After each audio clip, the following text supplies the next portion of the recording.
गिबियावनो media person बिथांनिसिम जों खुलुमनाय थाग्रोबाय। माने खोथाया जाहैबाय जोंनि दिकेजुलि बाटासपुर हालामनि जोंनि 2 नम्बर फुलबारि गामियाव मैया मा थारिखमोनथाय मैया 25 तारिख खालि जोंनि माने बिपिएफ दा बिटिआरआव हाबजेननाय हिसाबै बिपिएफ पार्टिनि जोंनि गामियाव फैनानै माने मोनसे मिटिं सिस्टेम ओरैनो लाफैदोंमोन आरो जेनेबा फिसायैनो जों मिटिं सिस्टेम लाफैनायाव जेनेबा जोंनिनो दखरा एबसुनिनो जोंनि दखरा एबसुनि मावथिफोरखौ जेनेबा आफाद माहारियारि आफाद एबसुखौ माने सोंखारिनाय बायदि एसे राव बुंनाय बायदि जों खोनानो मोनदों आरो जेनेबा खोनादों।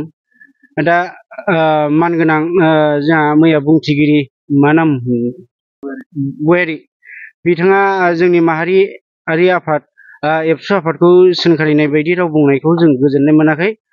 दा जाहाथे इयुनाव बबेबाफोर पार्टिनि फैयोब्लाबो जाहाथे बेफोरबायदि मोनसे माहारियारि आफादखौ लानानै सोरबा आफादखौ जेरै बाथौनि आफाद ब्रह्म आफाद बबेबा मोनसे आफादखौ लानानै मुं सुलायनानै राव बुंफैनायखौ जाहाथे जों गामियाव बेफोरबायदि बुंफैनो नाङा।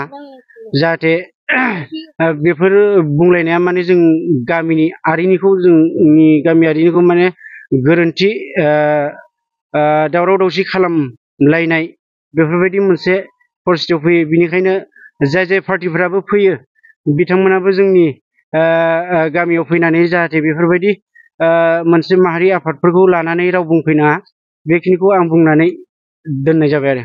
जोंहा दानिसो गामिनिनो आफादगिरिया बुंलांबाय आंबो बे खोथाखौनो बुंनो सानदों। दा जोंहा दहाय आफादगिरिया बुंलांनाय जे माहारि आफादखौ समेस्वर बयारिया गोरोन्थि माने बानसावदों। बिनि थाखायनो आंबो बे माहारि आफादा जों गामियाव फैनानै दुखु फोरमायफैदों।